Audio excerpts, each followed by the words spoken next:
Hey guys, my name is Prasad and welcome to my today's video.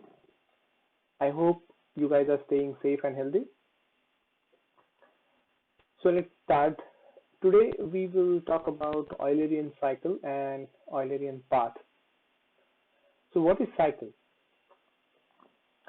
So if you consider a path or a trail, bicycle trail, and if you start from your home, then you will start bicycling and then you will take different paths and eventually you will come back to your home. That is basically a cycle. In terms of Eulerian cycle, Eulerian was a mathematician who invented this concept of Eulerian cycle, and hence this cycle was named after his name. So what is Eulerian cycle? There are three requirements in Eulerian cycle. All the edges in the graph should be traversed when you are traversing the graph to find if it has Eulerian cycle or not. So the first requirement is you should traverse all the edges. The second requirement is every edge should be traversed only once. You should walk on that edge only once. You should not use that edge more than once. And the third or the final requirement is the vertex from where you are starting, you should come back to that vertex after completely traversing that particular graph. So if you are meeting all these requirements, then you can say that the graph has Eulerian cycle. So on the screen you see this specific graph. It has Eulerian cycle in it. So I will trace back this specific Eulerian cycle, and I will show you how the cycle exists. This vertex 1, this is the source vertex. The source vertex in the sense, this vertex, we are starting our journey from this vertex. And I have given the names of the edges here. On every edge I have given that name. And the names are in alphabetical order, just to make sure you understand and see the Eulerian cycle clearly. So I will start from vertex 1 towards vertex 2 on edge A. Then from vertex 2, I will again start my journey to vertex 3 on edge B. Then from vertex 3 to vertex 1 back, I am starting on edge C. I am reaching back to vertex 1 but not on the same edge. I am using some different edge. Again, from vertex 1 to vertex 5, I am going out from vertex 1 and going towards vertex 5 on edge D. From edge D, I am again from vertex 5, I am again starting to walk towards vertex 2 on edge E. From vertex 2, I will start walking towards vertex 4 on edge F. Again from vertex 4, I will start my journey towards vertex 5 on edge G. From vertex 5, I will start, all these edges are already visited, right? Whichever I marked with the red tick, these are all visited edges. So this is another edge, the last edge from vertex 5, which is untouched. So I will start my journey on that edge towards vertex 3 on edge H. And then from H, I will start walking towards vertex 6 on edge I. And then from I will reach vertex 4 on edge J. And from vertex 4, I will come back to vertex 1 on edge K. And you might have seen I have started from vertex 1 and I reached back to vertex 1. And hence, this graph, we can say that this graph has Eulerian cycle in it. So let us think about how we can predict, or how we can say that this graph will have Eulerian cycle or this graph won't have Eulerian cycle by just looking at that graph? Is it possible? Do you think it is possible? Yes, it is possible. You can pause the video and just think for a couple of minutes, and then you can start watching the video again. So the answer is, if every vertex of the graph has even degree, then that particular graph will definitely have Eulerian cycle in it. So if you see vertex 1 has degree of 4, vertex 2 has degree of 4, vertex 3 has degree of 4, vertex 5 has degree of 4, vertex 4 has degree of 4, and vertex C has degree of 2. So either all the vertices have degree of either 4 or 2. So all the vertices have even degree, and hence this graph has Eulerian cycle in it. So why does it need to have even degrees for all the vertices? If you think logically, if we consider any vertex, vertex 4 for example, if we see this vertex, right, vertex 4, there are 4 edges going out of vertex 4.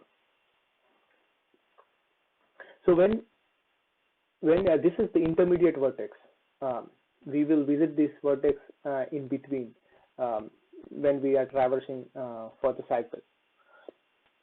So this has this has degree of 4. Hence, this particular vertex will get visited on for this example. If you see this vertex 4 is actually first time we are coming back to vertex 4 on edge F. Then we are again going back, going out on edge G. Then again we are coming back from vertex to vertex 4 on edge J. And then finally we are going exiting out from vertex 4 on edge K. So if you have even degree, I mean if you have even number of edges sticking out of the vertex, then you can come in to that vertex and then eventually exit out. But if you think about this vertex 4, and let us, for an example, let us say that this vertex 4 has odd degree. Let's say that this particular edge doesn't exist. We have only 3 edges sticking out of vertex 4. Then if you come to vertex 4 first time on vertex edge F, and then you go out on vertex on edge G, and then suppose if you come back on vertex K, vertex 4 on edge K, but then at the end you won't be able to go back out of vertex 4. You have to stay there because you have odd number of edges going out of that vertex 4. Hence, it is very much required that all the vertices in that particular graph, if they have the even degree, then and then only the graph will have Eulerian cycle in it, and definitely it will have Eulerian cycle in it. So that is all about Eulerian cycle. Let us talk about Eulerian path. So what is Eulerian path? Eulerian path is nothing but, it is similar to Eulerian cycle.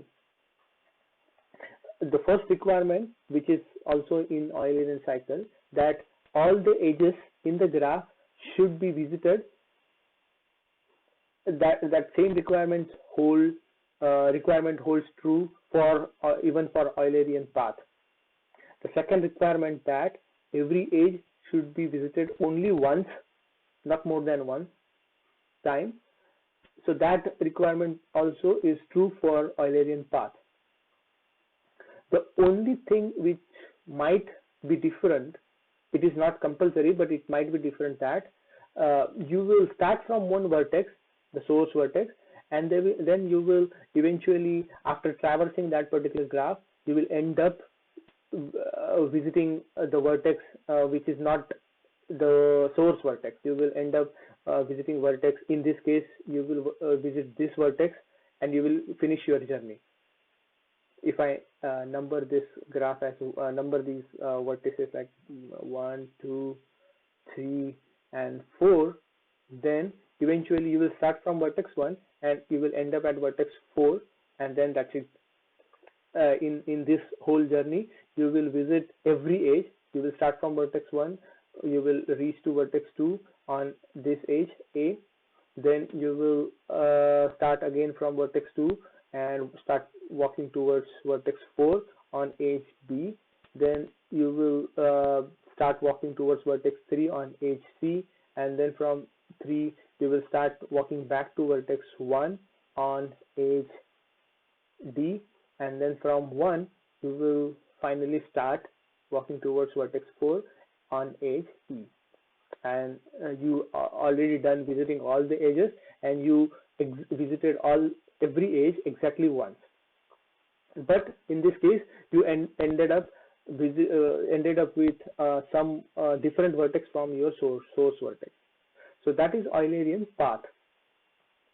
So what is the requirement when you can say that the graph will have Eulerian path in it? The answer is, if there are only two vertices which might have odd degree, right? If there are, I'm repeating it again, repeating the statement. If your graph has only two vertices which have the odd degree, then that graph will have Eulerian path in it. If you see here, vertex 1 and vertex 4 has degree of 3, right? These three edges are coming out of vertex 1 and vertex 4. But other vertices like node 1, node 3 and node 2, this node 2 and node 3, they both have even degree. This has a degree of 2 and node 2 has degree of 2. So why we should have odd degrees for only two vertices, starting and end vertex? Because we when we start from vertex, the source vertex, we might not end up coming back to vertex 1, right? That is, it is okay if we end up visiting some other vertex at the end of our journey. The destination can be different than the source. So that's the reason the start vertex and the end vertex might have odd degrees. And another important point is, if we have Eulerian cycle in the graph, we can say that it is having the Eulerian path as well, because Eulerian cycle is nothing but an Eulerian path, because Eulerian cycle meets all the criteria which is there in Eulerian path. See you in the next video. Until then, bye bye.